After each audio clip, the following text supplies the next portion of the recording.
भगवान जब पहुंचते हैं मथुरा, तो मथुरा में सारी देवियां भगवान के आने की प्रतीक्षा कर रही हैं। भगवान आए तो भीड़ लग गई भगवान को देखने के लिए, क्योंकि इनका स्वरूप ही कुछ ऐसा है। सांवले सरकार, घुंघराली लटें जब उनके चेहरे पे हवाओं की झोंकों से उड़ते हुए जाती है ना, तो ना जाने कितनी देवियां उनकी स्वरूप को देख करके ही उनकी कायल हो जाती हैं, घायल हो जाती हैं और अपना हृदय दे बैठती हैं ठाकुर को। इधर भगवान के सखा भी थे। सखाओं ने कहा भैया पहली बार आए हो मामा के यहाँ, और कहाँ महाराज कंस राजा और कहाँ हम ग्वाल बाल, हमारे तो कपड़े भी ठीक ठाक नहीं हैं और हमारी शक्ल देख करके कोई कहेगा कि हम राजा के भांजे हैं। महाराज वहाँ के तो चौकीदार हमको मार के भगाएंगे, कुछ करिए। कन्हैया ने कहा अच्छा। अक्रूर जी को भगवान ने आश्वासन दिया कि समय आने पे मैं आपके घर आऊँगा, आपको कृतार्थ करूँगा।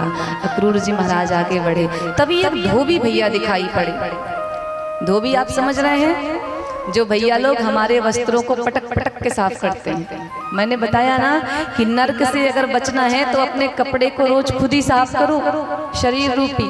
नहीं, अगर धोबी भैया के हाथ में एक बार जो कपड़ा गया तो ऐसा पटक पटक के धुलते हैं ना, बता रही हूँ, फिर तो कपड़ा भी कहता है हे भगवान मेरे मालिक ने मुझे पहले क्यों नहीं धुल लिया। तो महाराज कंस के वस्त्र उनके पास थे, बड़े नीले पीले गुलाबी जैसे हम लोगों ने पहन रखे हैं, चमक धमक। तो भगवान गए और बड़े प्यार से कहते हैं धोबी मामा। देखता है तिरछी नजरों से भगवान की तरफ, तू कौन? भगवान ने कहा कि मैं मामा कंस का भांजा। आप मेरे मामा के यहाँ के हैं तो आप भी मेरे मामा हुए। काम करिए, बड़े रंग बिरंगे दिव्य दिव्य वस्त्र रखे हैं, 2-4 वस्त्र हमको भी दे दीजिए। क्यों भाई? आज मैं जा रहा हूँ अपने मामा से मिलने पहली बार, और जब हम पहली बार किसी से मिलने जाते हैं तो बड़ा सच समझ के जाते हैं कि भाई सामने वाले के ऊपर प्रभाव पड़ना चाहिए हमारा, ऐसा ना हो कि हम जाएं और हमें कोई महत्व ही ना मिला।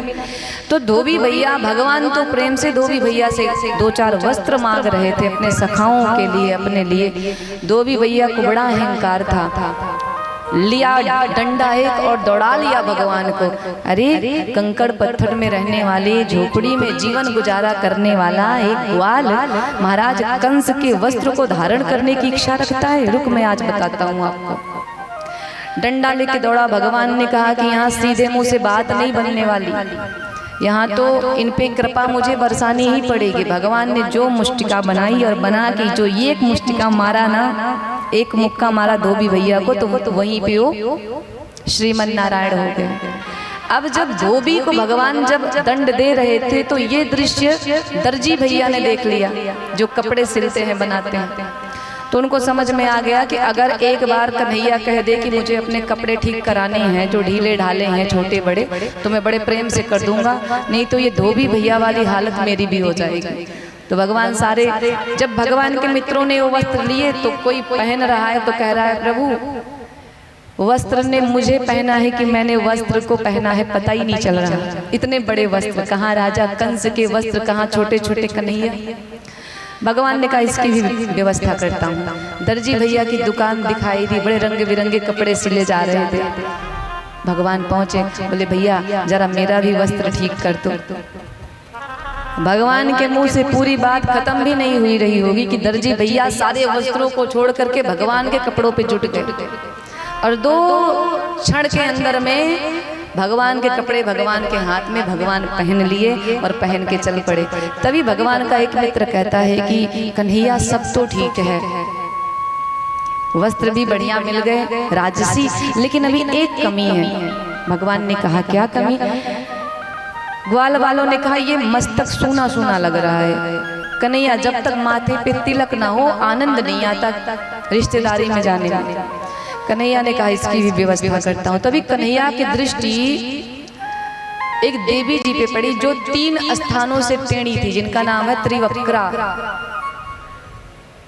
कौन कौन इन देवी जी के बारे में जानता है वो हाथ उठाएंगे। कौन थी त्रिवक्रा मैया? का दूसरा नाम क्या है? जोर से बोलो। कुब्जा मैया दिखाई पड़ी, जो हाथ में बढ़िया सुगंधित चंदन का लेप लेकर के चली जा रही थी। भगवान ने देखा तो पीछे से आवाज लगाई, अरे ओ देवी। जब मैया मुड़ के देखी तो भगवान खड़े। भगवान को देखती कुब्जा मैया सुध बुध खो बैठी। भगवान ने कहा, मुझे आप तिलक लगाएंगी क्या? आप क्या करती हैं? कुब्जा मैया ने कहा कि महाराज, मैं तो कंस के दरबार में चंदन लगाने का काम करती हूँ। भगवान ने कहा कि आप मेरे माथे पे भी चंदन लगाएंगे? जो स्वरूप था ना भगवान का स्वरूप देखते ही कुब्जा मैया मगन हो गई और कहती है, क्यों नहीं प्रभु, ये तो मेरा सौभाग्य होगा। मैया ने अपने हाथ से भगवान के मस्तक पर सुंदर तिलक लगाया और उनके सखाओं के भी। तो सखा बोले, देख कन्हैया, इन देवी जी ने बड़ी कृपा करी है हम पे, अब ये बड़े कष्ट में है। देख, तेरा फर्ज बनता है कि तू अब इनके कष्ट को दूर कर। और भगवान कभी किसी की दया उधार नहीं रखते। जितनी भक्ति करोगे उसको भगवान 100 गुना करके वापस कर देंगे। आपकी भक्ति हो, उनको अपने पास रखने की जरूरत नहीं, ना वो रखते।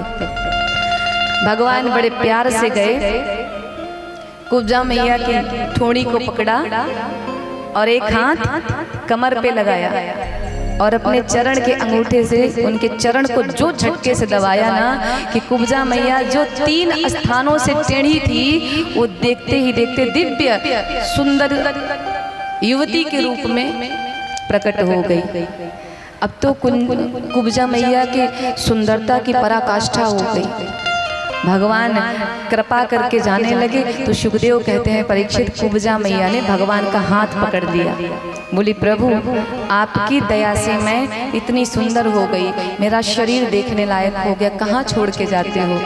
मैंने तो अपना हृदय आपको दे दिया, अब तो आपको मेरे से विवाह करना पड़ेगा।